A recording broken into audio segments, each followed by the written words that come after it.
More folks coming in. You guys want to be unmuted? Okay, hold on. I'm going to stop the videos. Yay! Big round of applause. Holla. Thanks, you guys. So awesome. Okay, we've also got Liberty University. Come. Ben from MSU. Awesome. All right. Well, thank you, everyone, and welcome. We're going to start exactly on time. This whole call is being recorded, so for those of you that need to step out, if you're getting pages and calls in your clinical rotations, don't even worry about it. This whole thing is going to be recorded, and we'll have plenty of time in the end, hopefully, for questions. And if you have any other questions in the meantime, feel free to put that in the chat or put it in the Q&A, and we will follow that as well. Do you guys see how to do that? Okay, sweet. Okay. Joy B, not in medical school, but chatted. All right. Yes, we've got future medical students who are finding out about how to do this. All right. Fantastic. Welcome back, Joy. Awesome. All right. So enjoy initial thought. You guys want to join me?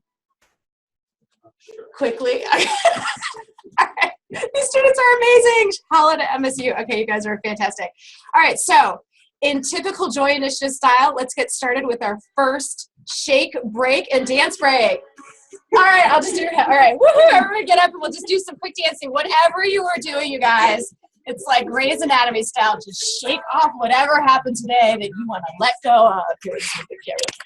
Yeah, we got some shaking. Woohoo, yeah.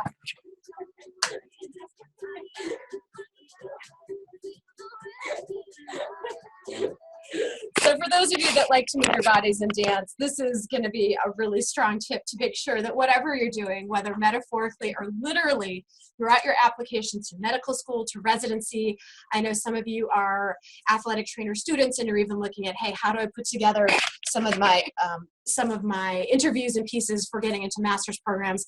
Be sure that whatever you're doing, whether literal or metaphorical, you are dancing in the spirit and just keep moving with whatever you're doing. That's going to be a theme we're going to talk about throughout the day.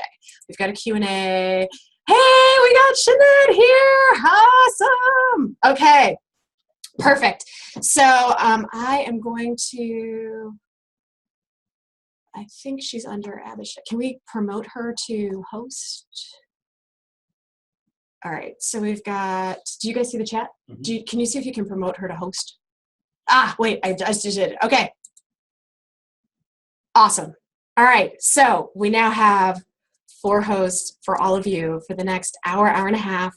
I will talk for about an hour or less, depending on how many questions we have in the chat, just about some general approach and pieces that will help you focus not only how to get into the dream of residency that you have always envisioned and have an experience that you truly want from authenticity and from your core.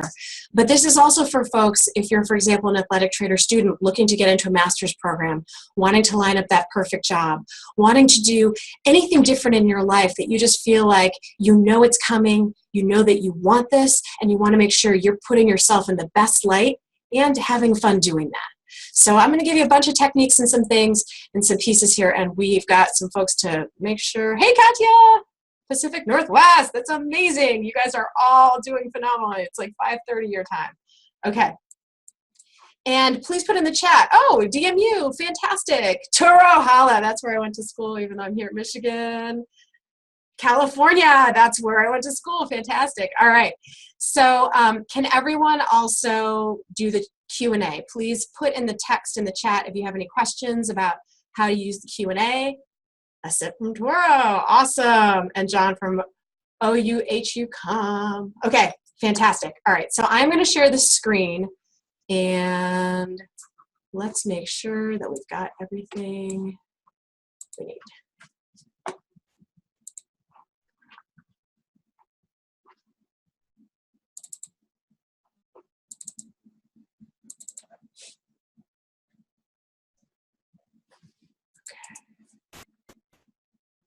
All right.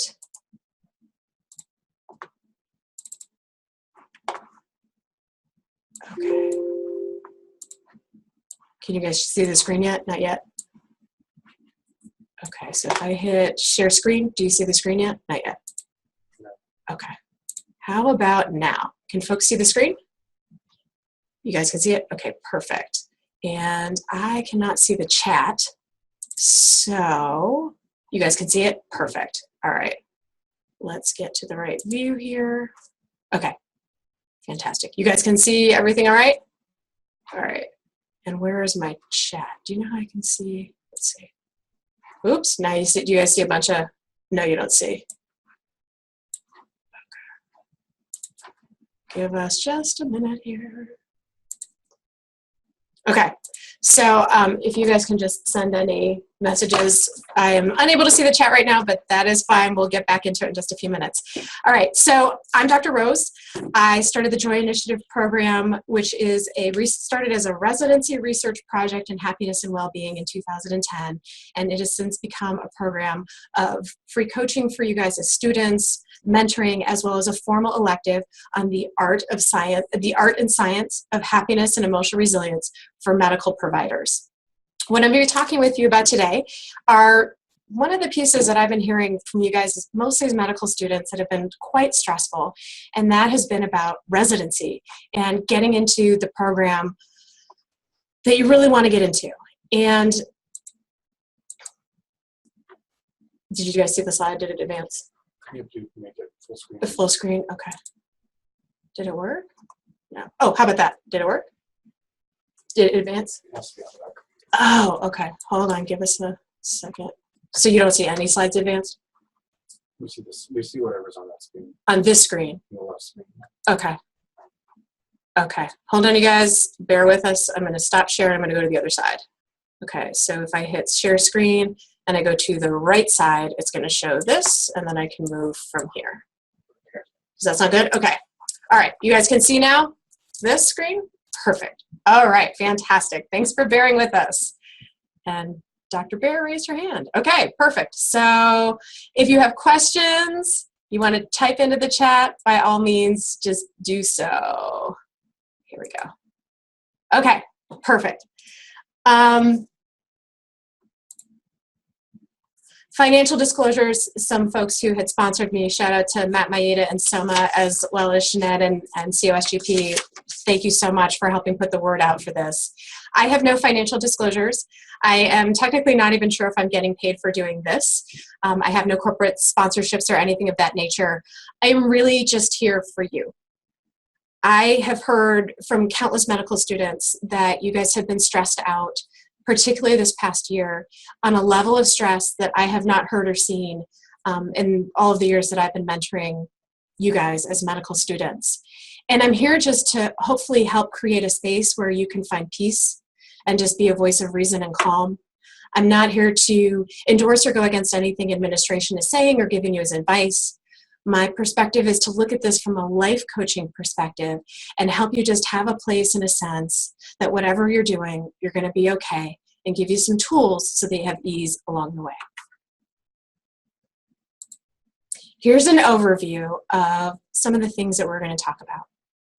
We'll have about 90 minutes total. If we don't need that time, that's fine. If we need more, that's fine too. I'm going to give you an overall view of what we're seeing both from the inside and from the outside of the residency process and getting in. I am with the psychiatry residency, and hold on for just a second. We've got a comment. Yep. It's not advancing. It's not working on the right. Oh, okay. Apparently the slides are not advancing. Okay, you're going to just see me do next. So, all right. Sounds good. Thank you for the heads up. All right, can you guys all see the slides? Are people typing in that they're seeing the right slides? Awesome. Okay. So I'm also going to talk about what I see myself as an interviewer on a psychiatry residency program. So I right now am with Michigan State University Department of Psychiatry. I'm a part of the residency interview process. I have seen residencies, particularly in psychiatry, change from being moderately competitive to quite competitive. And what I'd like to share with you is an inside view of some of the different pieces that I've seen, both working with students and mentoring them, as well as from the inside of what it's like to be an interviewer. Okay, this is where we gotta do this thing. Oh, wait, perfect. So in terms of the stats, well, how many of you are nervous? How many of you feel like you're getting information that this is just the worst year and most scary, frightening time, particularly with the merging of the allopathic and osteopathic matches? Just type in and just be honest if you're feeling fear. So key number one, in order to step into success, is not to not be afraid. It's to just honestly own where you're at and move from there. Step one through this entire process, no matter what you do, even if you decide you don't even want to be a doctor, is to just check in and check inside and say, what am I feeling right now? So props to y'all who said, yeah, I'm afraid, because that is step one. And success has nothing to do with fear. In fact, there are several top key authors and inspirational speakers who will say, feel the fear and do it anyways. And that may be, for many of you, the key for success. If you're waiting to get fully engaged in this process of your own life and what you want to achieve, and you're waiting to not feel fear, you might be waiting for a really long time. In fact, if you lean into your fear and figure out what is really making you feel trembly inside, you may actually find that that's the key underneath to what will actually bring you joy. So I'm going to suggest to be as honest as you can, put as much as you want in the chat, and we'll do our best to go back and forth and figure out how to help you the most. But step number one, and holler to y'all who are already doing it, let's just be honest. A lot of folks are afraid, and that's okay. So the stats, when I first started hearing about them myself through the process of finishing residency in psychiatry at a training program at Michigan State University, and then becoming an attending here where I could see the other side of the residency interview process, I saw the numbers change. I saw at the beginning, like 2014, 2015, we were getting about 300 applicants every year for the match. And of those 300, about 70 to 80 we would give interviews. And a lot of those interviews were even courtesy interviews for MSU, which meant no matter what people's grades or board scores were, they would automatically get an interview just by being from the same school that we are sponsored by, Michigan State. Since that time, things have changed. I understand last year at the close of the year, there were 1,000 applicants and only 70 received interviews. Now, this may sound very frightening and concerning, and I've had many students sit like right at this chair that you guys just saw, feeling very frightened about these numbers. But what I'd like to show you is hopefully a more positive view. So this is some information from the match, from the NMRP. Are you guys able to see my face, or is it just the slides? Oh, okay. Can you see the slides okay? Can we switch the view? Oh, perfect. Okay, because like it's great if you want to see me talk, but the slides are probably helpful too. So I printed some things up from the match because being scientists, as we all fundamentally are, including the athletic trainer students and coach students, I mean, you guys we're all working from evidence, data, and research. This is the best data to see in terms of who matched, right? This is the big fear, right? Just say holler or yes if your biggest fear is that you're not going to get into residency at all. Yeah, okay, we're getting a lot of yeses already. Fantastic. Well, not fantastic that you have that fear, but at least we're on the right track. Okay, so I went to the source, right? When you all sign up, we're now all in the same match. You sign up on the NMRP, right? They have all these tables, all these numbers, all this data. So I can get a little bit into some of the pieces of fear. But if you look at these numbers, and I don't think this pointer will work, but basically what we are seeing is that there is a significant increase in the numbers of applicants. There's also a significant increase in the numbers of positions. So let me just read to you from Table 1 on the NMRP, a summary from the 2019 match. Table 1 summarizes the 2018 main residency match, and this is directly from the NMRP website. So these are the folks who are tracking all of the data of who matched and who couldn't. Yes, I know the table is small, but you know what, guys? Thank you for the comment, the table is too small. Don't even worry about it. If it's too small, it looks a little bit blurry, I get it. That's fine, because I think the numbers might just stress folks out. And it's probably very confusing. How many of you found that even when you tried to look up the numbers, you were completely confused and overwhelmed? I myself am a clinician and also a researcher. I called the research department at the NMRP and asked them to explain this to me, and they said, well, the numbers aren't really there in terms of what we've published, but you have to calculate it and figure it out. And they then proceeded to explain the different tables of how I could calculate exactly how many people matched, who did not. I gotta be honest, if I found it confusing, I can only imagine what you guys thought. So what do we do when we get confused? Do we tend to have confidence and bully down if we know what we're gonna do? Or do we tend to more often turn towards fear and think, oh, I don't know what's gonna happen, it could be bad? Typically, from a personality profile perspective, most of us, by the time we've gotten to medical school, tend to have more of a fear-based paranoid tendency towards personality, because we're type A personalities who worry about the worst thing that could happen, and we plan all around it. So know that you're in good company, that this is a part of our nature. It makes us amazing clinicians and fantastic medical students and clinicians, but it can be sort of a challenge that we all have in common to worry about the worst thing that can happen. If I need brain surgery and my neurosurgeon is always worried about the worst thing that can happen and he or she is prepared and overly so, that's awesome. If you're trying to get into a residency program and trying to understand these numbers and those tables, maybe not as fun. So let me just read some summaries and things that are directly on the NMRP match, even though I'm talking with many of you and hearing you are more scared than people have ever been before. The 2019 match offered 35,185 total positions, 2,018 more than last year. Of those, 32,194 were PGY1 positions, 1,962 more than 2018.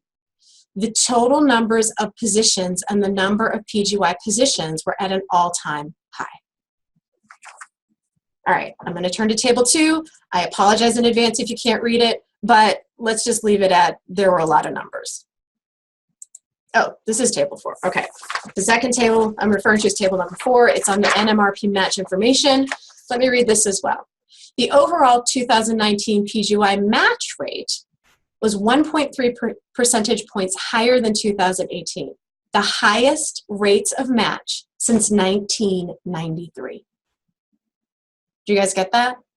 So even though the numbers are showing that more and more people are applying and our natural tendency inherent population being medical providers or future providers is to worry about worst case scenario, which will make you a phenomenal provider, the numbers are that even though there are more and more people applying, there are also more numbers. And overall, the number of people who matched was higher than it's ever been since 1993.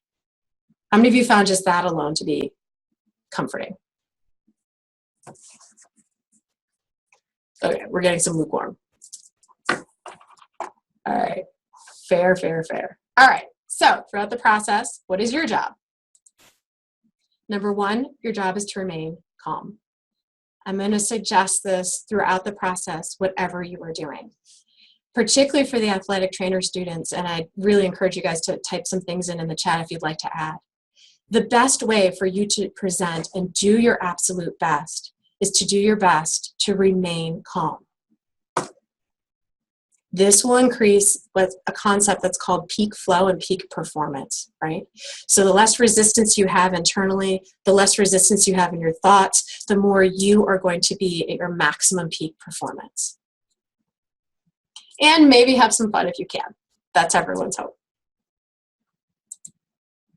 So here are some specific application tips. These are things that I'm going to suggest to you guys that I've seen from working with students who I've been mentoring, as well as being an interviewer throughout the residency application process.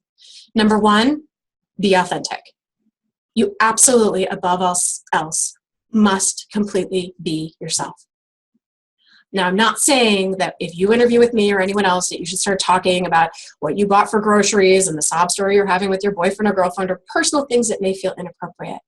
But it's very, very important throughout this process, especially in order to match to the residency program of your dreams, that you are 100% in line and authentic with you.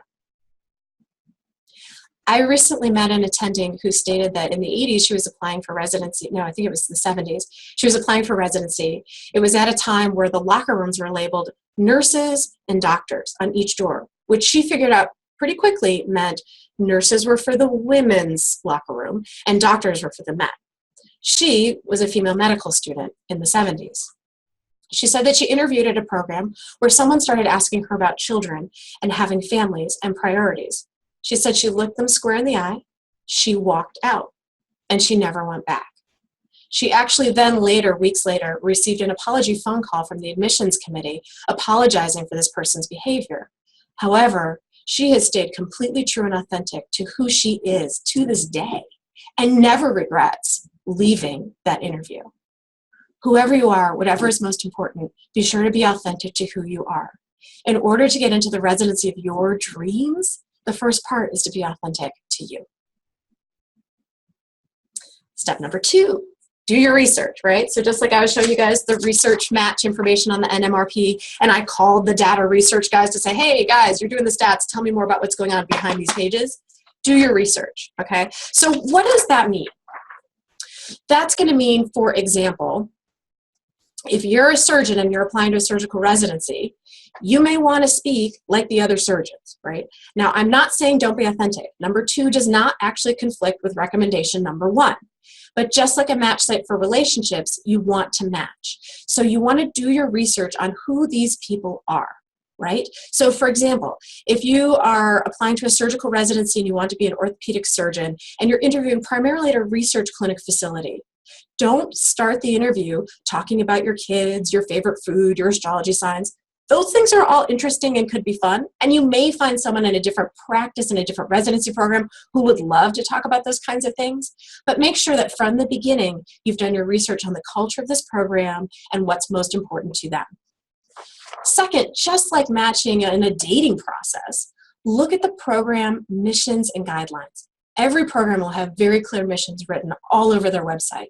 Make sure that you feel you're a match. Now, for many, these missions may be broad when you're reading them. However, look at what the content is of what they're primarily saying.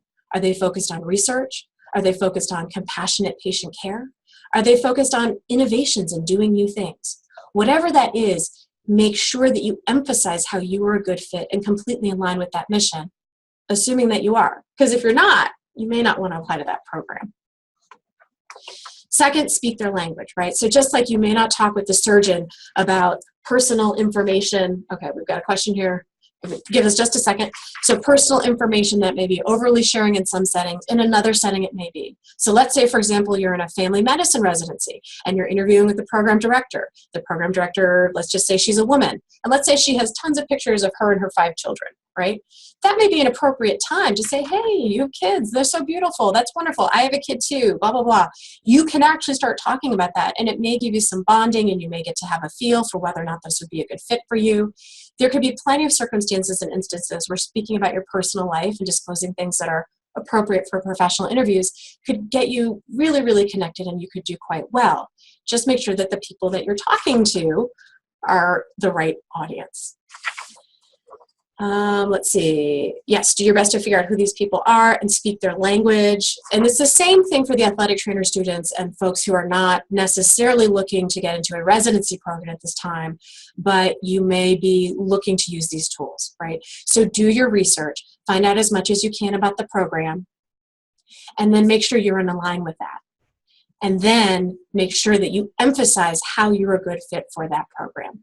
All right, so doing research for residency locations, what are the important things to focus on? I know it can be personal, but there are general aspects that make some better.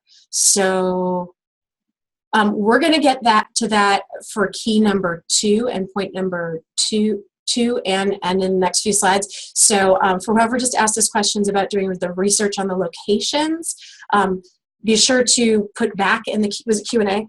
Put back in the Q&A if I did not answer your question in the next 15 minutes, because we are absolutely going to get to that. Good question. Thank you. Okay.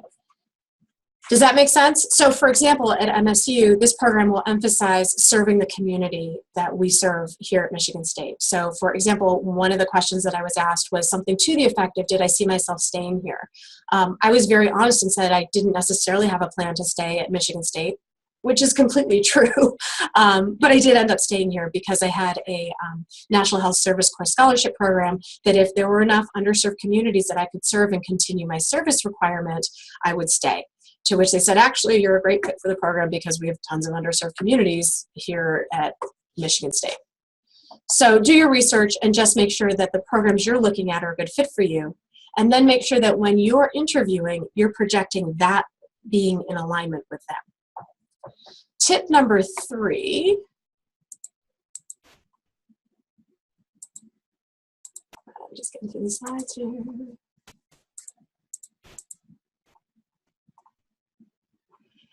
Is to identify your top strength and be authentic. So I'm going to talk a little bit more about these in some subsequent slides, but I want to get through a couple more pieces here first. So before we even get into talking more about the interview tips and techniques as well as your strengths, and then get to some piece about the geographics because we have a question on that as well, I just want to talk about the board scores because this is something that I have had countless students calling me, sending emails like, hey, Dr. Rose, I'm really stressed out. My boards didn't go the way I'd hoped. And, you know, another time for honesty, we've actually got Sinead putting together a Facebook community. How many of you got your board scores back and you were disappointed? Yes. And I have heard several folks talking about the importance of board scores. I've been in national meetings where people who are not on the residency committees, not creating the guidelines, and not actually ranking people's for residency programs talk about the importance of board scores, saying things like, hey, how can you figure out if everyone looks the same, who stands out? You have to have board scores, they're very important. I've also heard other folks talking about creating national standards and guidelines in different meetings to take away board scores altogether. So there's a lot of myths, a lot of discussion about it. Here's what I know from the inside, and I want to show you guys. This is just a sample of the ranking and a point system. And take this with a grain of salt because there are some pieces I'm going to add. But I'd like you to look at all these different pieces in addition to your board scores that are viewed in one sample residency application. I'm using this as a sample. However, I've spoken with many program directors and the criteria are all very, very similar. The sole difference that I've seen in other criteria are programs that have emphasis on research may actually have an entire line item or two with research and publications. So in order to get top points, is my pointer showing up or no? Okay, in order to get top points, you would have an excellent personal statement that would give you 5 points, excellent letters of recommendation that would give you 5 points, an outstanding dean's letter that would give you 5 points, transcript, etc., going all the way down. And look at how much of the points are just from the interview alone.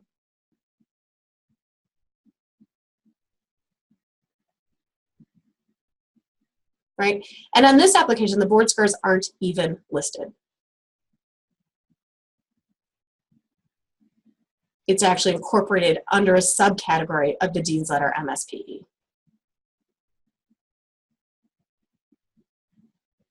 Now, the caveat to this is if you have academically been incredibly challenged, and by that I don't mean that you've passed your boards but not got the score that you want, but you've failed the boards multiple times and you've really had difficulty with academics. I've spoken with some program directors who said in that case, they may not pick you over another candidate with the exact same qualifications because that being said, if you're really struggling academically, most programs will want to know that you will do well and at least meet the basic standards. That being said, unless you've failed several times, and if there are folks who would like some coaching on that, I can help at the end as well. But those very few exceptions of folks who are at the very, very top scorers had a perfect score or failed more than once. These are the primary criteria. And for most programs, look at the weight of the interview and the number of points one can get. Each of these lines is a 5-point potential score.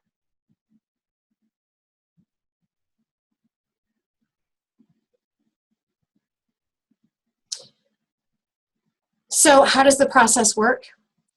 People will get scored, you'll get numbers. Depending on the program and emphasis of different areas, you will get a score. And then at the end of the whole process, people sit around and discuss each applicant. Now, even looking at this score sheet that I showed you as a sample, as the process continues, someone may have very high scores, but then later other people may have other qualities and the scoring may change. So as a group and as a whole, then retrospectively, every candidate is discussed by group, and then there's rankings created.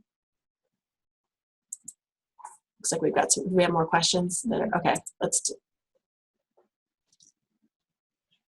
how can we find out the interviewers would be, especially at large programs? Do we get the PowerPoint efforts? Okay, yes, we're gonna have a replay. I will send you guys that whole piece. And yes, you can get the PowerPoint, although it's really just gonna be some basic things that you should get from the replay. But by all means, if folks want the PowerPoint, absolutely. Who the interviewers would be, yes, most programs should send you the information, and you may not get the information who's going to interview you until the day or 2 days before. Typically, most residency programs will send you your itinerary of who will be interviewing you a few days to a week before.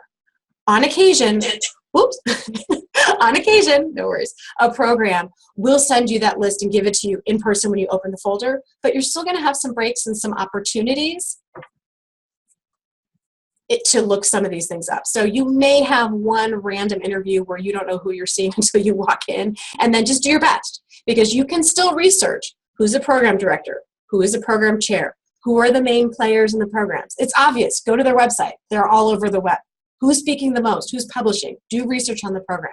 We're even going to start a Facebook community from this call live. We have almost 500 people who signed up for this call, actually over 500. So we can even start sharing with each other in a very safe space. There are lots of ways that you can find out about the different residency programs. There are no secrets about who these people are and what they're doing. So those are things that should actually be right on the web. And most of the time, you're going to get that information before you walk in the door. Okay, interviewers, can we get the PowerPoint? Yes. If you fail a board but do very well on 7 boards, as a second board, negate the first failure.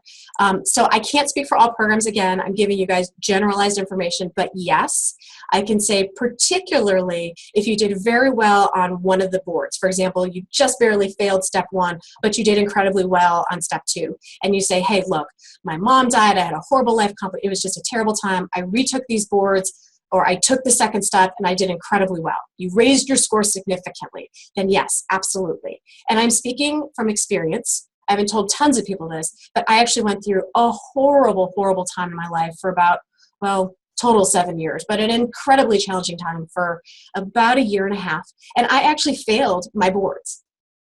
And I talked with the department chair about it and explained what happened. And then he said, what did you do to improve? I said, well, I studied really hard, I retook, and I raised my score by 200 points. So the answer to that from personal experience is yes. And at the time that I applied to Michigan State University Psychiatry, it was still one of the most competitive osteopathic psychiatric residencies in the country. This will parlay into the next point that I'm going to talk about in your interview, which is talking about your strengths, right? So let's do that.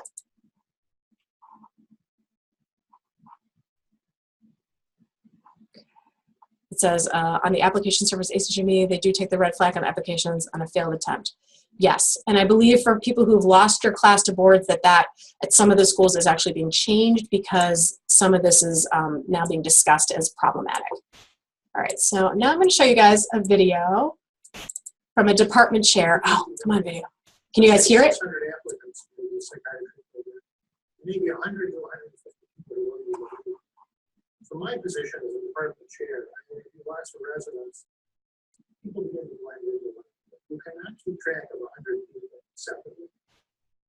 So that's the problem we face. So what you have to do is, you have to come in and present what's unique about you.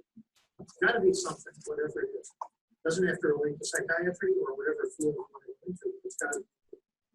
You also have to tell a story. Embedded in that story, it should be a coherent story. There's got to be that one unique thing. So if you climb Mount Kilimanjaro, it has nothing to do with the field of medicine necessarily, but it's unique. And so what will happen is people will say, oh yeah, that's an applicant who climbed Kilimanjaro. So that's a unique thing about you, and that's what you got to go for. It's got to be authentic, and it's got to be something that's unique in the story. Could you guys hear that? Just type it if you couldn't hear it. Not really. Okay, so basically that was the department chair of Michigan State University Psychiatry saying that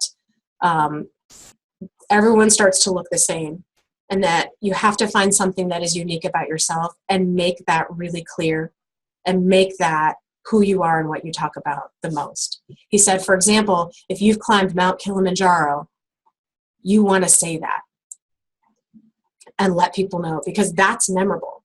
Now, at the end of that video, after I stopped filming, I asked him and I said, well, if you met an applicant who climbed Mount Kilimanjaro and they talked about that, but they failed their boards once, but then actually did pass, would you let them in over someone who was, didn't really stand out, not interesting, but their scores were good enough, middle of the road? Who would you pick? And he said he would pick the person who climbed Mount Kilimanjaro because that meant they could do anything and at least they did pass the second round. So I hope that answers some of your questions about the boards and passing and all that. All right, we're gonna get over to, can you guys, all you're seeing is, okay, got it. All right, hopefully, all right, got it? Okay. All right, here we go. So speak to your audience, right? Find out who your interviewer is and find out as much as you can about the program, right? Is this someone who is family focused and driven? Is this someone who's research driven? And what is the culture of the program? And speak to that. Speak in their language, right? You guys travel to other countries. If you go to Mexico and you can speak Spanish and you're fluent, life can be a little bit easier. Same thing in residency. If you can speak the language of the culture anywhere you are on any kind of job and you understand it inherently, it's just easier to navigate getting what you want. Second, everyone who you interact with is a potential interviewer. Have you guys all seen this? Oh, you guys couldn't hear me. Okay.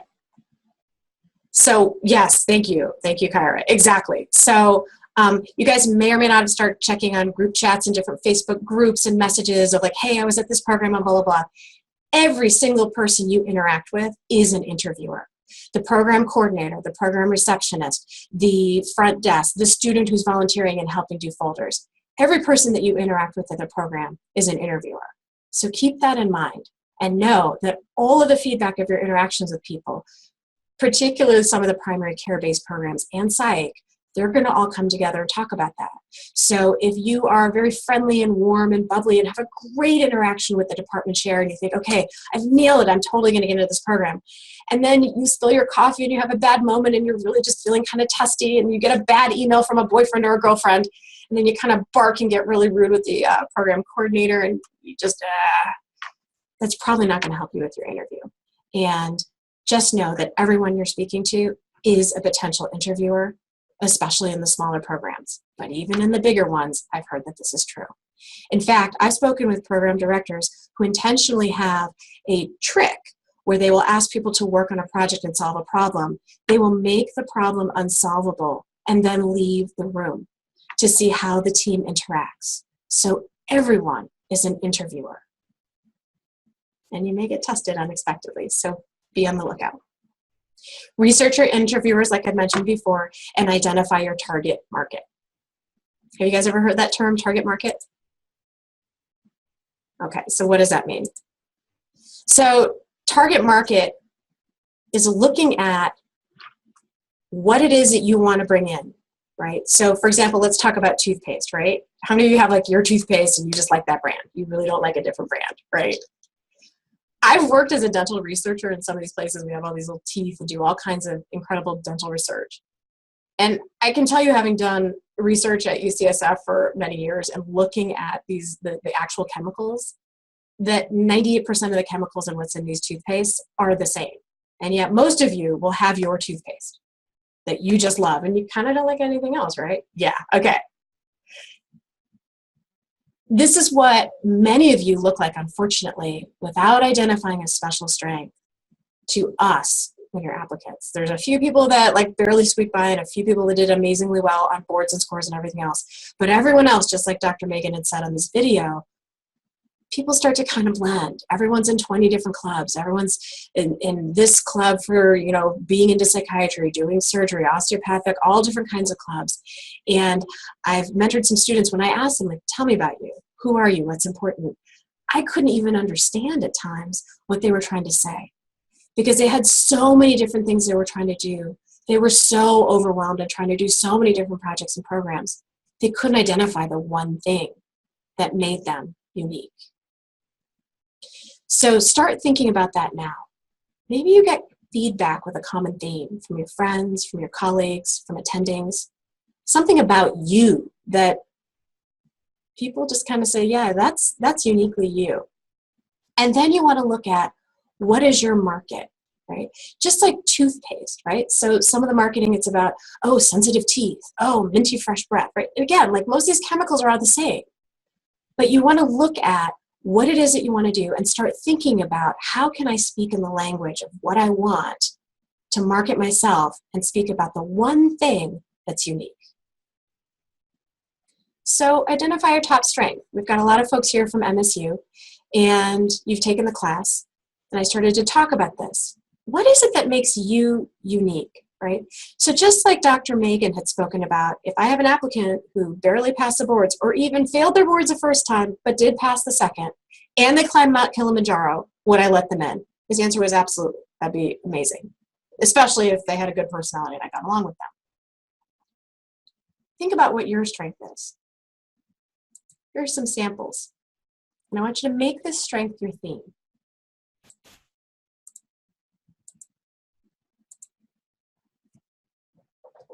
Maybe it's bravery and valor. Maybe you were always that person that from the time you were a kid, you were the person who broke all rules of bystander intervention.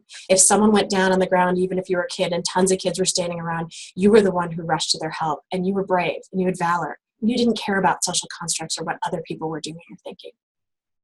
Or maybe you're the person who was just kind, that even when folks were getting stressed out around you, no matter what was going on, you were always kind to people from the time you were young into your medical school studies. You were always the person who would ask your attending if you could stay longer with the patient and just give them comfort. Or you sat by their hospital bed and spoke with the family if your patient was being put on hospice. Whatever your strength is, you want to identify that and make sure that that is the one thing that above all else you emphasize. Just like Kilimanjaro, find out what your one unique piece is. Now, ironically, after setting up this webinar and starting to talk with people, I actually met a medical student who did climb Mount Kilimanjaro and introduced him to her to Jen Bacon and said, if she did all right on her boards or even failed, would you let her? And he said, absolutely. That's a phenomenal, fascinating piece. So, that's a whole nother piece of what you focus on and put out there that you'd love to find, you actually can find. Let's say it's creativity. So we actually have a PhD DO candidate here at MSU Com who created an incredible surgical device that protects cell phones during surgical interventions. And he has a company that's worth quite a bit of money. And he has creativity and is just intuitive and just absolutely brilliant with solving problems. And I can only imagine that in his personal statement, it states things to that effect, right? So make sure whatever you do, you think about some of these things. Kindness and generosity. So maybe you've always worked with the underserved and your goal is to work with the underserved. Then start looking at residency programs that are in underserved communities. There are so many that it's actually, you would have to choose even more between rural or urban and all those types of programs. Maybe you have a focus on hope and optimism and you'd like to make that your top strength. Pick a clinical example, something you did with a patient, talk about that, and also pick a personal example of something that you reflected on and demonstrated in your life, and make that the emphasis of your personal statement. Now, if you haven't done this already in your applications, because some of you are now just starting to do your interviews right now, that's okay, that's fine. You can still take the information that people are reading, because again, if you remember that summary sheet, most of your impression is going to be the interview.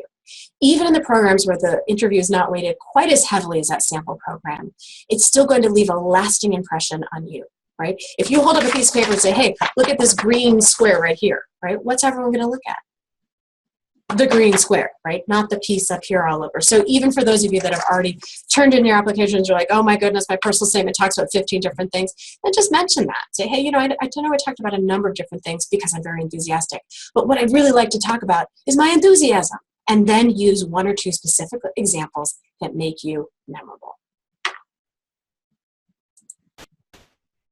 And stay on topic. I know you guys get nervous, but one of the most important things you can do is just stay on topic if you can.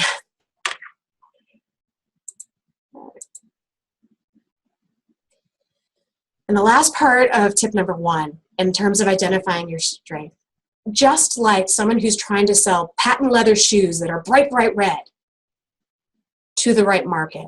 They're just trying to find who are the people out there that want to buy bright red patent leather shoes, right? Like maybe it's a certain dance troupe that they'll put taps in the bottom of their shoes, and right? Not everyone wants bright red patent leather shoes. But somebody probably does, and maybe there's a large group, especially if you do some nice marketing and explain how it could be helpful, right? If the people who are selling bright red patent leather shoes took every person who didn't want to buy a bright red patent leather shoe personally and said, oh my God, I'm just this horrible person. I'm a failure. I should just give up. I should never, ever try to sell shoes or do something unique, right? And gave up, they'd never be able to survive. And that's the piece of not taking something personally. If you find that there's a program that does not feel like a match to you and you decide to pull back, that says nothing about you. If there's a program that you're really leaning forward and excited about, but you can just tell already it's probably not going to be, you're not going to be ranked that highly, know that this process is about just that, a match. And do not take it personally. Whatever you do throughout this process, know that it's not personal. It's programs looking for the best match for them and you interviewing them to find the best match for you. Kind of sounds like dating, doesn't it? Yeah, that's why it's called the match. All right. Key number 2. This is something that I've talked with a lot of students about. If you have this dream program, okay, I really want to get into Harvard MGH and psychiatry. I want you to take a moment and just think about whose dream is this dream anyways?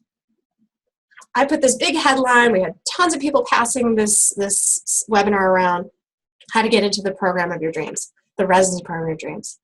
I'd like you to just take a moment, if you're sitting down and you have a paper and a pen, or if you're just driving, just take a moment, and I'd like you to just think about whose dream is it anyways? Is it your dean's dream? Is it the dream of your mom?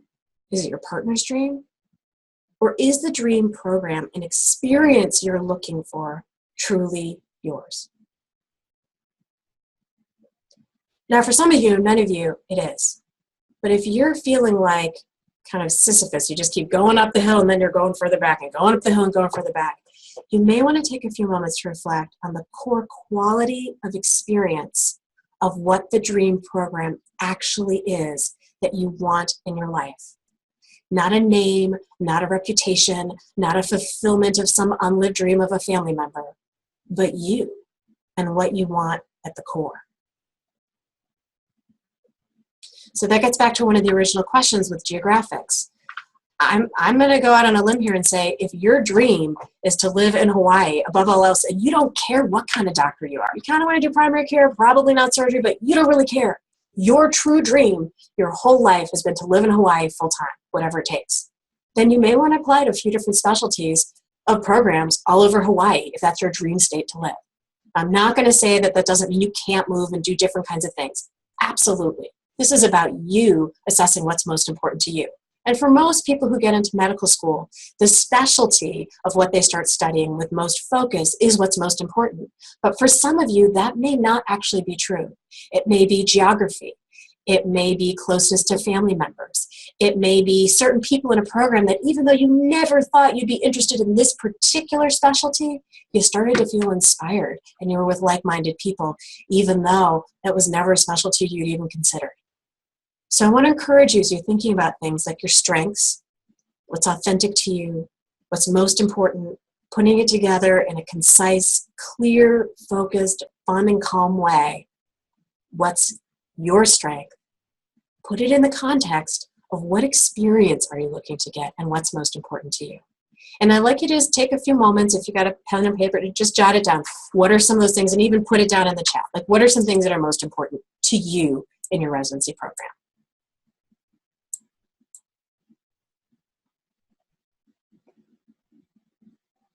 Is anyone typing? We've got a lot of people who must be driving. Culture, strong sense of community.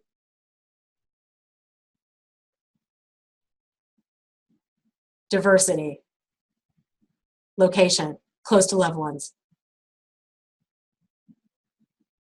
Research.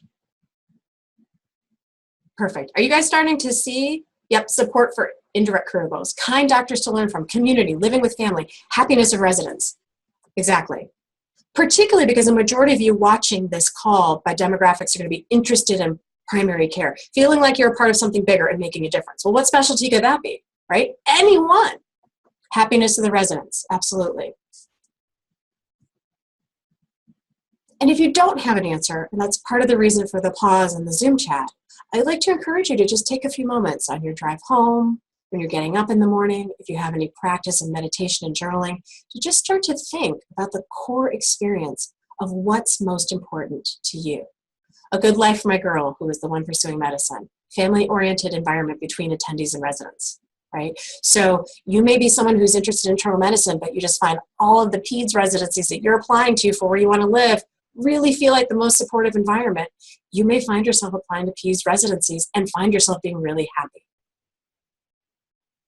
So go for what feels most important. And that gets to another key around defining the dream. Even check in your body, right? How many of you are DOs? Just give a holler. Right? Most of us are osteopathic students. I know, yeah, right, Kyra, Zach, Shabed, Annie, Tyler. We have so many people typing in. Yay, Dio, Jen, Tyler. Another, yeah, Annie just bumped up. Awesome. And for the allopathic folks as well. Oh, and a future Dio. Holla, that's awesome. A future doctor. Oh, Diopter, I love that.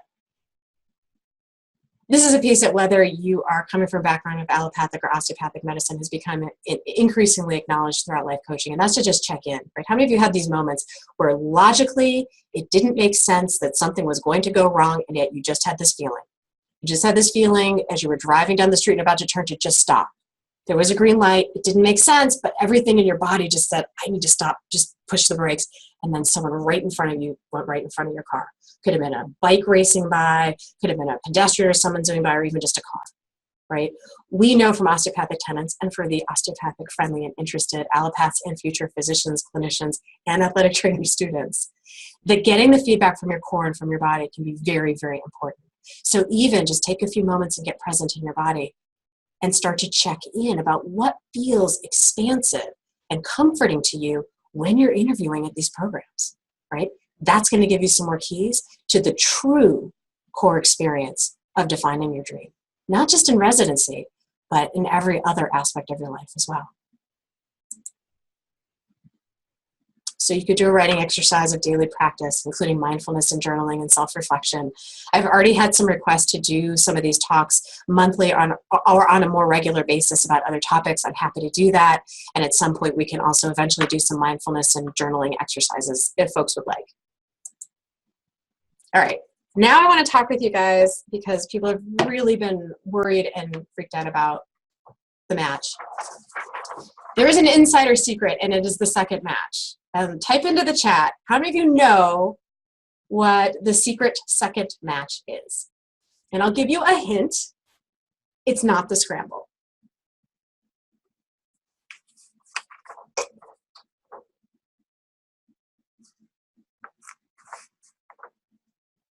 So that's kind of the scramble, yeah. I'm not sure. Shout out to Steve, that's awesome. Being honest is like, again, getting a job after residency. It's not the scramble, Jeanette, it's not. Okay, so I'm just gonna spoil, I'm just gonna jump in, right, because exactly, even you guys. Okay, it's a secret second match. And I have talked to several administrators, and I know you guys are not talking about this. It's this idea that when you place your match in residency, that is the end all be all for the rest of your life. You guys, yeah, pretty much, right? And I'm here to tell you that that is absolutely not true. I transferred into Michigan State University Psychiatry as a second year. And during my first year in internal medicine, I was in a program in beautiful Pacific Northwest, and there were several signs that I was getting in my body and in my universe and surroundings that this was not the right program for me on several levels. And just like many of you can imagine, and many of you may be even just imagining, oh my gosh, I have to make this big decision, what it would be like, I was really freaked out. So for me, being an extrovert, I called some friends. I have lots of friends being very gregarious and extroverted, and called some of my friends from medical school and had like about 10 or 15 friends that I was pretty close to. And I called one of my closest friends and said, oh my God, I don't think I'm going to make it through internship year. I might maybe just finish my first year and get the certification and get my internship completion certificate. But like, I don't think I can, I don't even think I'll be able to last in this program. I can't do it. And my friend said to me, Mika, are you sitting down? And I was like, yeah, okay, I'll sit down. She's like, I just got fired. And this was a woman who had not done well in her boards, had struggled academically, did not match, had a whole wonderful community and circle of friends who got on phones and helped her on the scramble. She had a bad feeling with the program that she got in the scramble, that it wasn't going to work out, but she did it anyways, feeling she had no other choices.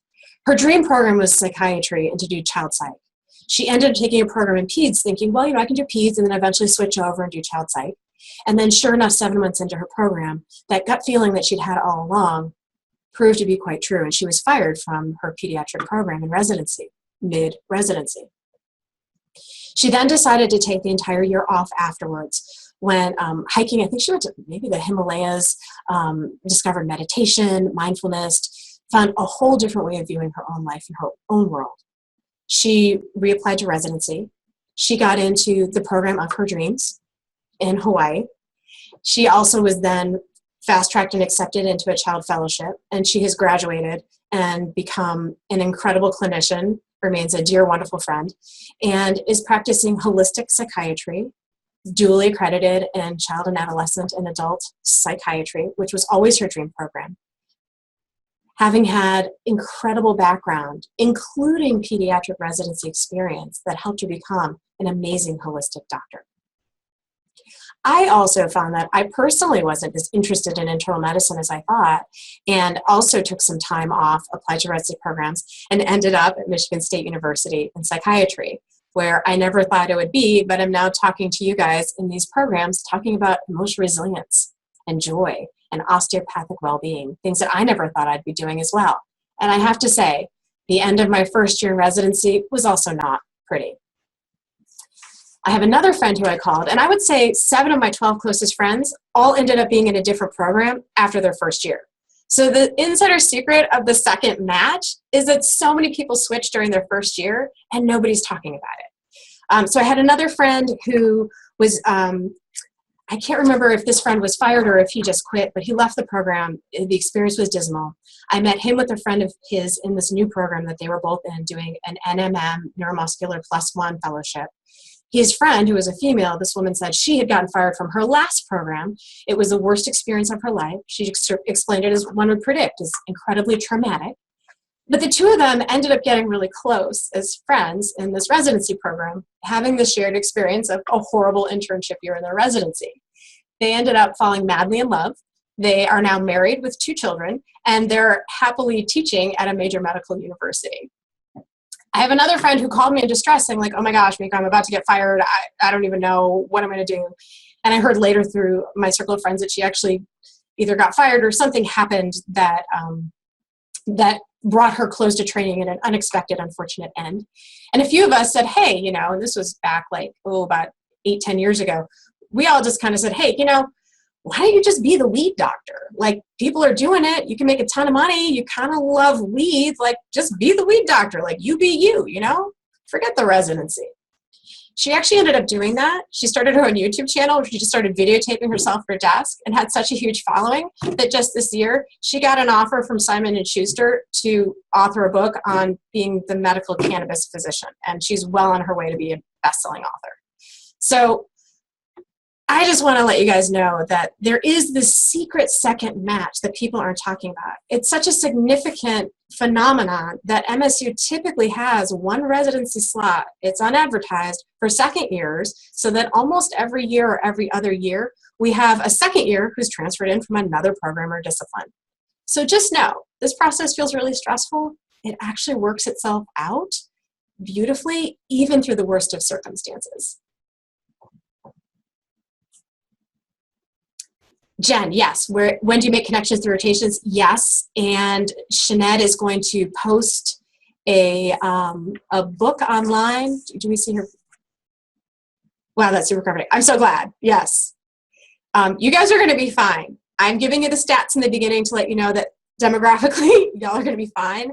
But even worst case scenario, maybe that's because this is what I'm meant to teach. Like, more of my friends than not had horrific scenarios that ended up being the most beautiful, incredible opportunities.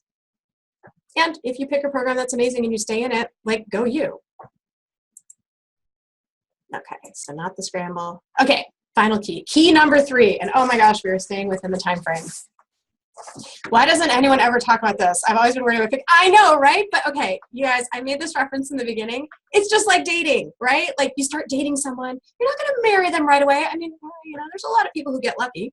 And in the match, a lot of people get lucky. But there are people who like date the guy or girl from high school, stay together, get married, and 20 years later, they're like, what did I do? I should have, you know, gotten out there a little bit more.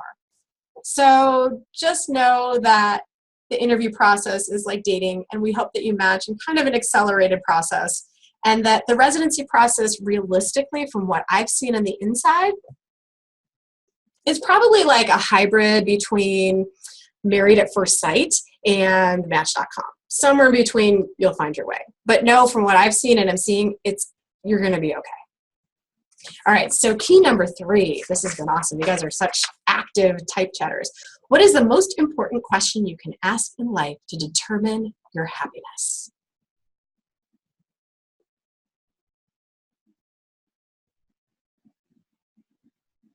Yeah, just some light questioning here.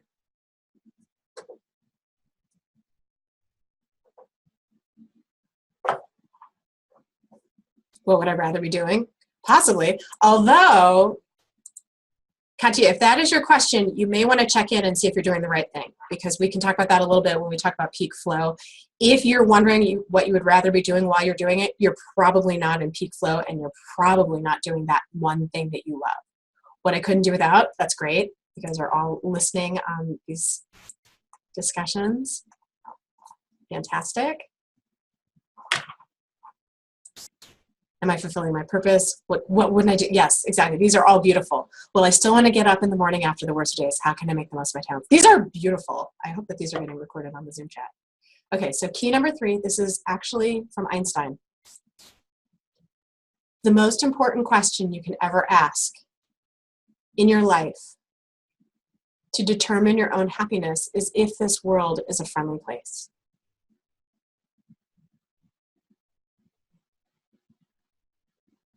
If you believe that ultimately everything is happening to you and for you for your own best outcomes, you will be happy.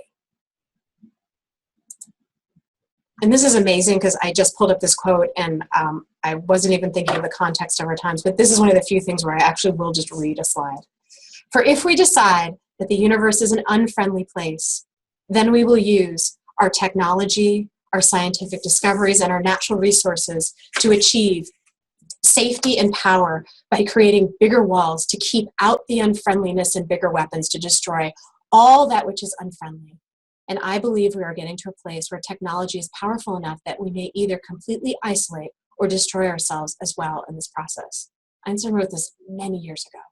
If we decide that the universe is neither friendly nor unfriendly, and that God is essentially playing the dice with the universe, and you can substitute the word God, universe, your environment, playing the dice with the universe, then we are simply victims to the random toss of the dice, and our lives have no real purpose or meaning. But if we decide that the universe is in fact a friendly place, then we will use our technology, our scientific discoveries, and our natural resources to create tools and models for understanding that universe, because power and safety will come through understanding its workings and motives.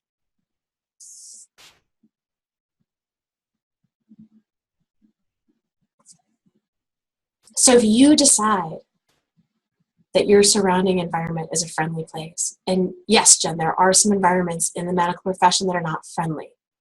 The purpose of this webinar and coming together in these communities are to find safe spaces in the calm. Find safe spaces in the storm so that you can be calm. I'm not going to claim that medicine doesn't have challenges, and I'm not going to claim that every room, OR, or clinic you walk into is a friendly place. Half of my friends and most of us would have been fired or let go or left programs because it's been delightful. We've come to these places to find purpose and share these pieces with others, to become incredible healers, and not to walk through life without challenge, but to be better people and share these gifts with the world. And I'd just like you to consider what your life would be like if you decided everything that was happening to you was in your favor. You may not feel that way right now. I get that. But I'd just like to invite you to be curious about that. What would your world be like? And what would your experience be? So do we have a lot of hands raised, it looks like? How many hands raised? Or did they put their questions in? I can't see the hands raised. We're good. Okay. All right. So where you focus on is where you go. And I'd like you to trust the process. Key number 3 is trust the process. The more you trust the process, the more you'll be in your own peak performance and flow. How many of you have heard of viscosity? Viscosity, right? It's how dynamic a fluid is, how thick and sticky and unrelenting and difficult it is to maneuver, or how light and airy and easy it is to flow. The more you have resistance inside yourself, heaviness, a sense of lack of control and bogged down, right? The more stickiness you have inside of yourself of feeling like there's nothing you can do to get out of your situation, the more viscosity you're going to have, and the least amount of flow you'll have in your own life and creating a life that you truly love. The more that you're able to relax, be calm, feel at peace, and truly be in a sense of peace and flow, the more you will be able to allow positive experiences to come into your life. And if you need to move and redirect, just move and go in a different direction.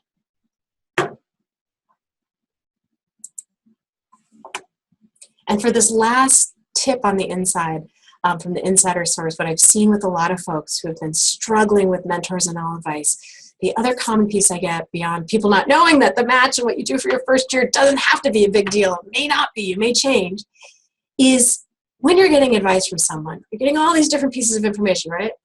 It's stressing you out. I want you to consider your source. Make sure that the person that's giving you advice is someone who you deeply respect. And I don't mean like you don't like their hair or their clothes, like just let that go. Is this person someone who you look up to and say, yeah, I want to be like them? Because if they're not, you may want to consider if you want to follow their advice. Because if they're not living a life that emulates something you want in your life and they're giving you advice, you may not want to do what they're telling you to do.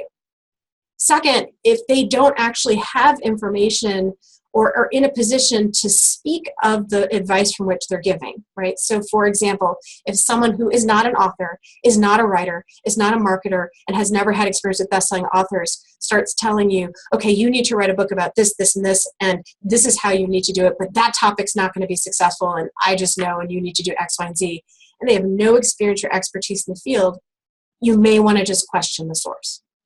So I know you guys are getting inundated with information from so many different sources, people, books, and all of that. I want you to start looking, just like you've been encouraged through the way in medical school, to look at the research data. Look, do these people have funders? Are they corporate sponsored? Is this pro pharma? Are these pieces of information I'm getting slanted? Or do they not have the background that I want to get the robust evidence to do what's actually being recommended to do? Use those same tools in the medical residency application process or any process in which you're getting advice. Look at the person who's saying it, and just like you check the data on a research article and where it's coming from in the setup of any study, look at that advice, including me. If I didn't have some of this experience, I would say don't necessarily follow my advice, especially if it's not making you feel good. So, in summary, the 3 keys to getting into the residency of your dreams. Identify your top strength and make that very clear, especially through the residency process. And make sure that you're doing your research on who you're speaking to so you can deliver your message in the most powerful way that you possibly can. Second, define the dream and get to the core of the experience that you truly want. You may be surprised, and go with that. And third, just trust the process. The more you're calm, centered, at peace with yourself, you may even have some fun, and you'll definitely be in your peak performance and able to follow flow to get whatever it is that is truly your dream. And before I open up for questions, I just want to thank, I have many mentors and people that I'm deeply grateful for who have helped me along the way with creating all these classes, including this webinar. Deb Poneman, Jed Megan, Dale DeMello, Suzanne Lawler, Dr. Sue Morter, Marcy Scheimoff, and Lisa Garr. And I have some wonderful friends who've supported me in creating this webinar along the way. A big shout out to Chris Yates and Verlaine Torga. Love you guys, students, everyone. Thank you so much. I just want to thank you all. We have a lot of people who are on this webinar and who've been interested in this. And I'm now going to open up to questions. If anyone would like to raise your hand. Do you have any hands raised? So in order to raise your hand,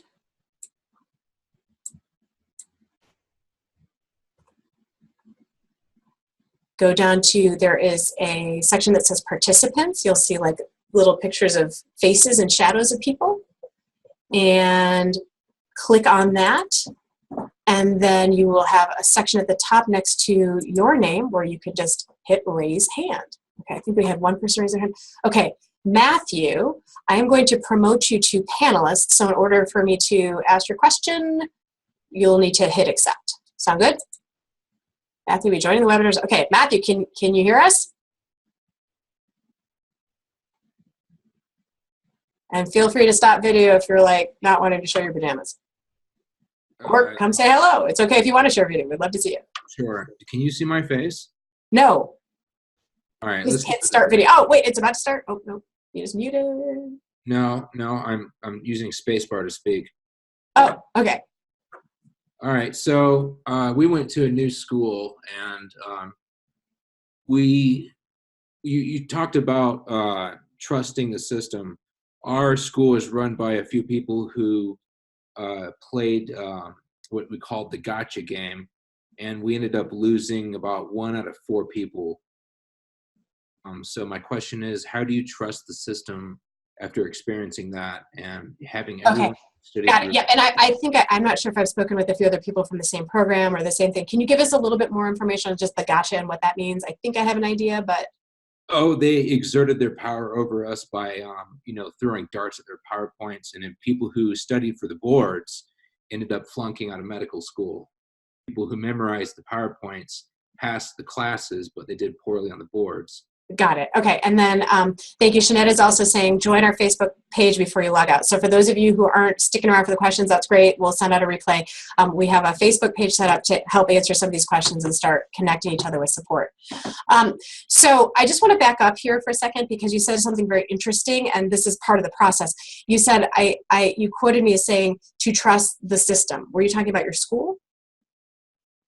I'm speaking specifically about my experiences at school. Yes. So let me be really clear. That's kind of like this last slide that I was sharing with you guys.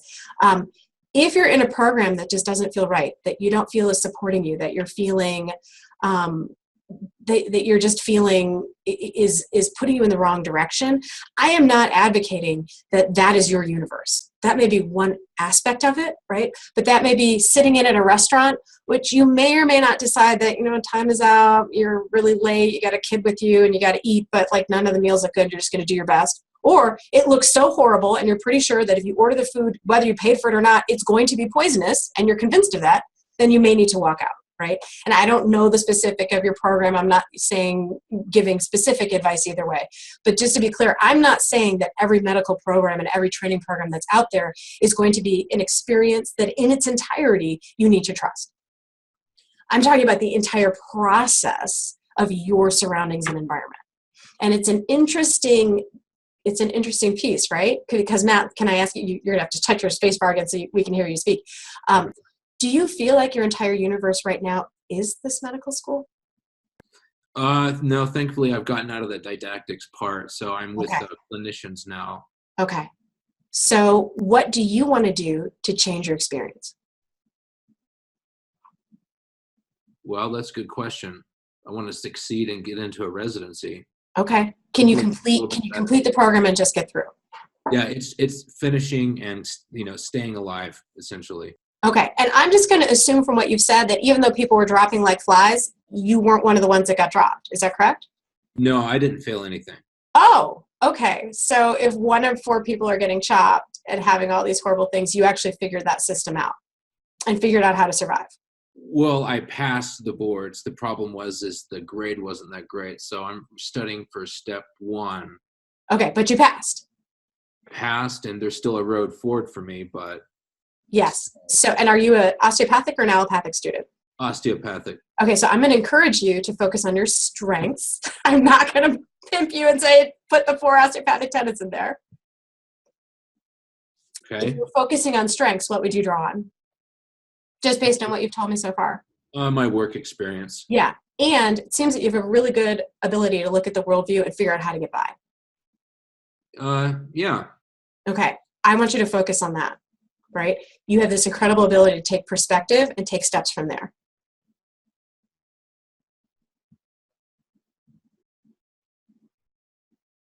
Does that make sense, Matthew? Yeah, that's an interesting way of looking at it. Yes. I'm saying in your experience, you've done an incredible thing. You've survived and you've passed your boards without necessarily the best arsenal to do so. And yet you did it anyways. And through the process, you gained experience of learning things about how to screen your next process to not do it again.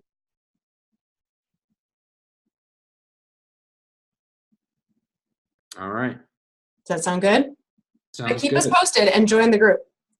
I'm not on Facebook anymore. Okay. All right. That's cool. That's totally respectable too. We'll keep you posted. You're on the emailing list. We'll send you guys. I'm going to do this like monthly or every other month. So you can join us again and let us know how it goes. Does that sound good? Sounds good. Okay. Did that answer your question, Matt?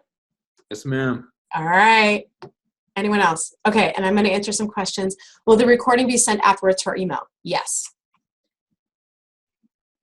Okay. Anyone else? Are there any other hands raised?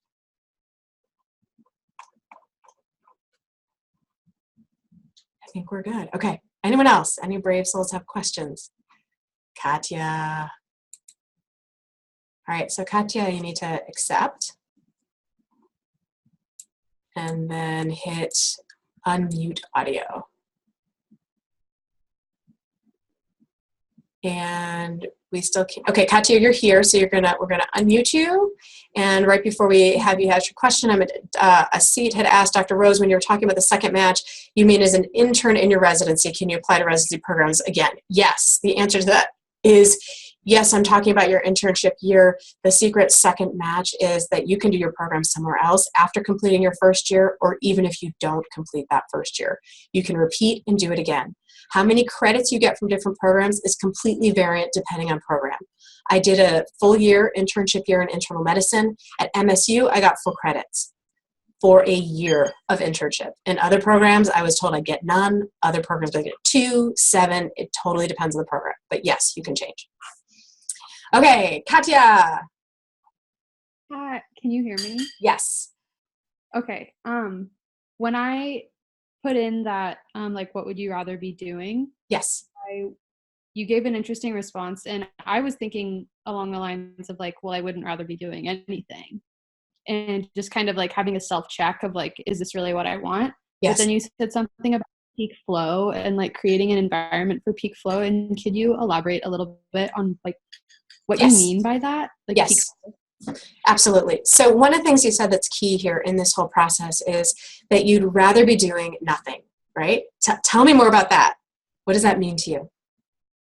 For me, medical school was such a challenge, and there were so many obstacles that could have allowed me to, I guess, not be here. Yeah. And since being here, I've actually done really well, and that was in itself unexpected. Yeah. And I actually feel like I'm good at something for like the first time in a really long time. Yes. And tell me more about that. What do you mean?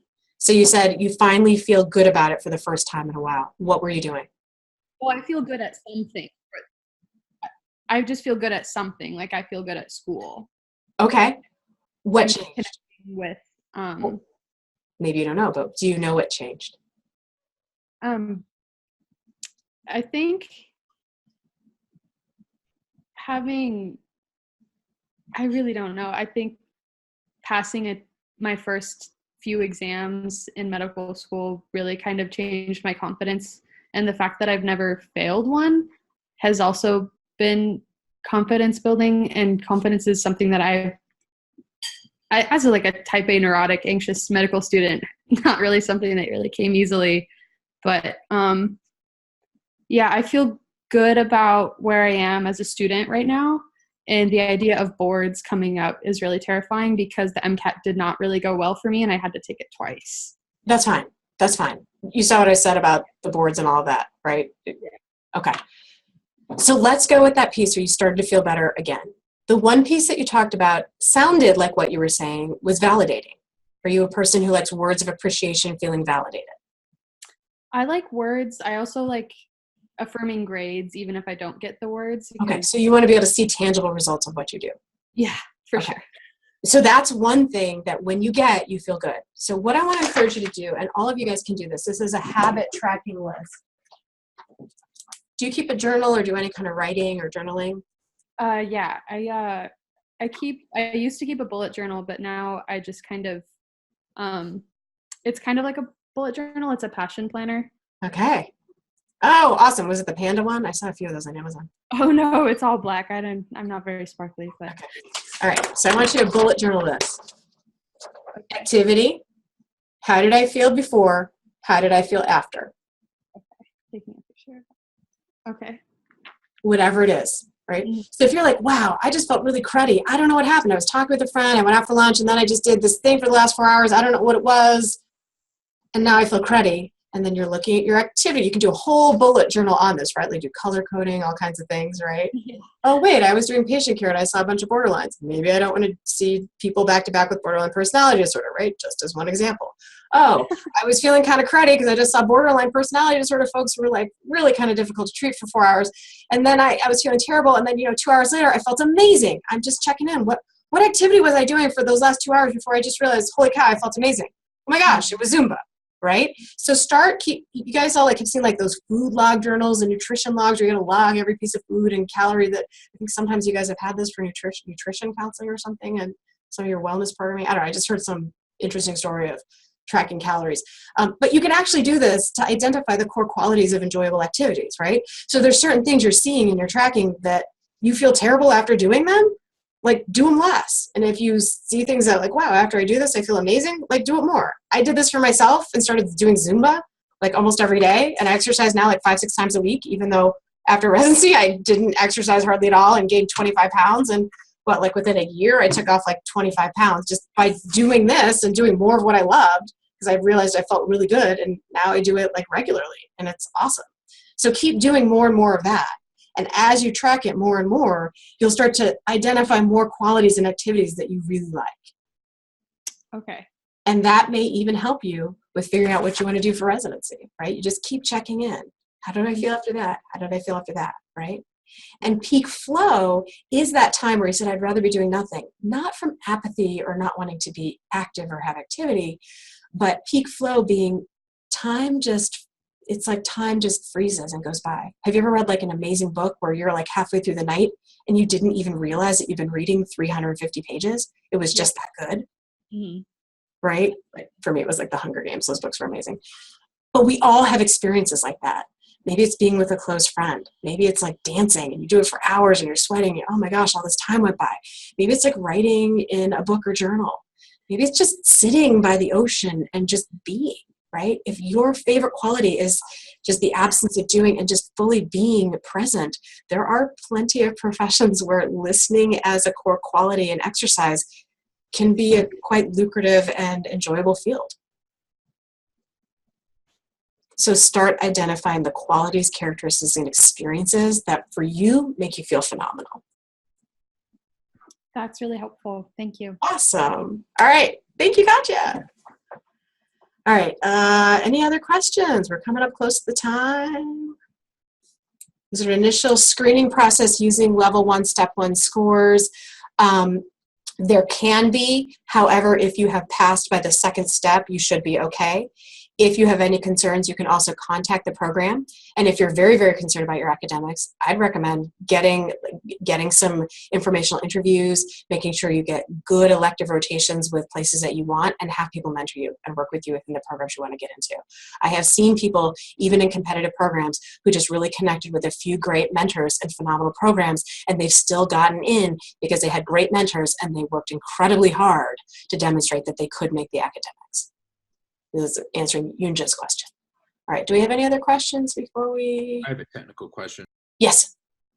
So if as a DO student, if we take a step and get a higher grade than we got on COMLEX, and we apply to programs that have both a COMLEX and a step score cutoff, we meet one of those, what will we get weeded out if we do not meet one but meet the other cutoff?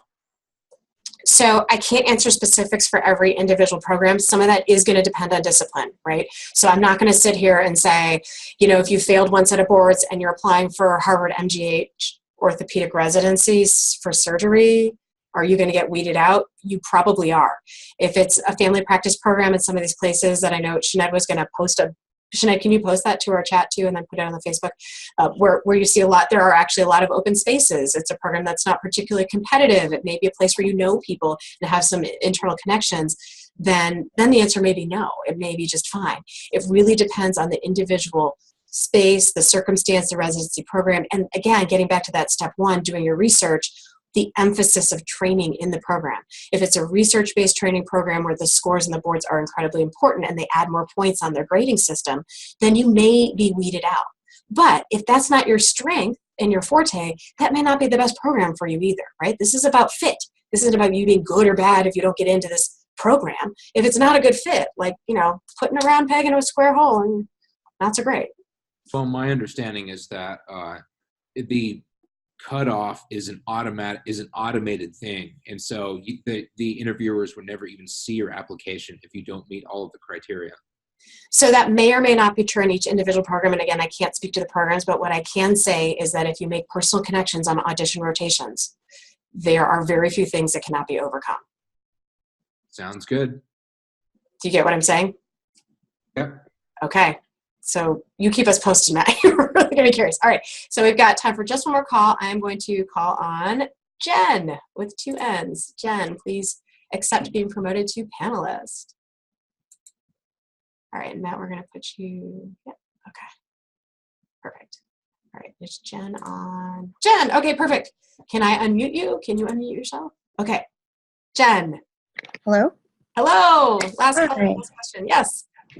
Okay, so I go to a school that's really, it really discourages you from extracurricular activities. And now that I'm in 3rd year, I actually had someone who, works with students on residency program applications say extracurriculars are a waste of time because there's no way for program directors to objectively evaluate those people who, really dedicated themselves to their extracurriculars versus people who did the bare minimum. Yes. I've worked for a national medical student organization for over 3 years. So it's really disheartening for me to be, told that and to not be able to speak about that during residency applications. Okay, Jen, and let me ask you, so you remember that tip that I mentioned of who's giving you the advice? Do you remember what the answer was for you in this instance? Like, who's giving you this advice? Is it someone who's on a residency interviewing board? Are they doing the match? Are they ranking people? Like, who are these people? You don't have to give names or do anything disclosing, but like, what's the nature of the person giving you this advice? What's their background? I mean, it's my understanding that he's one of the people at our school we're supposed to go to with questions about our applications for our residency programs. Okay. I'm going to say this very carefully. Is he someone who ranks people and is doing the interviews? I have no idea. I'm not sure. Okay. So, and again, I'm not going to do a whole administrative thing, yay, nay, what this is not about politics, or I am just going to say that in anything in life, not just residency, go to the people who make the decisions and ask them how to get the yes. Okay. And find the people who are most like you, who are doing and have achieved what you want to do, and ask them how they did it. Right? So I've got an anonymous viewer who said, I ended up scoring 475 on my second attempt. I advised my school I will only be able to get into this medicine program. I'm very interested in doing a residency, but I'm curious if this door is closed. To this anonymous viewer, this is the exact same advice I'm giving to you, Jen. Find someone who did exactly what you want to do and ask them how they did it. Okay. Does that make sense? I'm not saying like, tell your advisor, whoever this person is, or assistant dean, or Dr. Rose said to your foot. I'm not saying that, but in anything in life, right? If you want to be married, are you going to ask the single person who keeps dating new people every 6 months how to get married and meet the person of your dreams? Are you going to ask them for your most intimate advice on how to date? Nope. Okay. So, I mean, I'm always saying like play by the rules and we all are going to be appropriate. If the person who's giving you this advice is not doing what you want, you may want to take their advice and just kind of tuck it away in a nice little folder somewhere to maybe use later or not. And then find the people doing exactly what you want to do who are most like you. Ask them what they did. Right? Okay. what you're saying is you're this getting this conflicting advice about a ton of clubs or none, right? I am telling you, because I'm on some of these residency interviewing committees, that and you saw it on that video from Jet, I know you couldn't hear Dr. Megan speak, but what he said is everyone's on so many committees, it all looks the same. So pick one thing and make it unique. That he did not say, and I will not say, do nothing, right? Put down like, I got married and I was a wedding planner for my own wedding and that's all I did. And other than that, I just stayed on a beach and got drunk, right? We're not really gonna want that person in our residency program. But pick a few things. Pick one thing that you like and feels unique and important to you. Do you have that one thing? I mean, that's what this organization is for me. It's what I want to do with the rest of my life. Perfect. Can you expand on that? Can you just focus on that? I think I can. Great. Then let's have you do just that. Focus on the National Medical Student Organization and connect with Sinead. Sinead, are you still on the call? I think she is. Yes, I'm here. Can you also connect with Jen directly? Because Sinead is someone who's doing something very similar. Yeah, I said I would reach out to her. Perfect. Okay. Does that sound good, Jen? Because I am telling you, and we had the department chair say the same thing, pick that one thing and pick the core quality. Is it bringing people together? Is it creating community where it is none? Is it inspiring hope in people where there's just desolate, destitute, and no hope? Is it bringing people things that they would not normally see and having a different view? Whatever that core quality is in this one group that you love and what that is, translate that into what you can bring into a medical program. Okay. Does that make sense? Do you know what that thing is? You probably do. Absolutely. What Thank is you. it? Okay, do you want to share with us? Oh, well, the one thing that's seriously lacking in medicine is doctors standing up for themselves, and I'm really good at that. Oh my gosh. Okay, so I want you to go on GoDaddy, register.com, whatever, and I want you to start looking for URL to like create that brand. That is exactly what this entire webinar is about. Okay. Do you get what I'm saying? There are so many books on burnout, but no books on how to stand up for ourselves and be like, I don't know, human beings who aren't completely burnt out, try to take care of people who are burnt out and hurting themselves. The number one mental health crisis, do you know who that is? What population? Physicians and healthcare providers. Yes! So please, like at the website, help us create your brand. I can guarantee you have a huge demographic of people that will love what you're doing, right? And make that your thing. That's exactly what this whole webinar has been about. Okay. And no, don't go to like 50 million different clubs because it all looks the same. But do that one. And No, start just the a one. club. Yes, and get your funding and make this a thing and get national groups. And we want to hear about what happens. Okay, sounds good. Thank you. Awesome. You're welcome. All right, you guys. I want to give a shout out and thank everyone for all of your suggestions, all of your questions, all of your help. Can we email or Facebook message you guys after this? I have a lengthier, possibly more complicated question. Yes, absolutely. I cannot guarantee that I'm going to get back to you right away, especially in the next 2 days, because I'm going to the NBOME to work on some national board testing. But yes, you can absolutely send us messages and we will all do our best to get back to you. Mentioned about courtesy interviews. Do programs tend to take their own students? Yes and no, but the short answer is yes. Programs do tend to take at least some of their own students. That being said, they don't typically take all of their own students. And it doesn't matter if you are one of their own students. If you're like not a good fit, you're still not going to get into the program. So it helps to be from the same program in some programs, but not always. And plenty of people, especially at MSU, even though we tend to have preference for some slots for people from MSU, we take plenty of other phenomenal people from other programs. All right, any other questions? Put it in the Q&A, put it in the chat.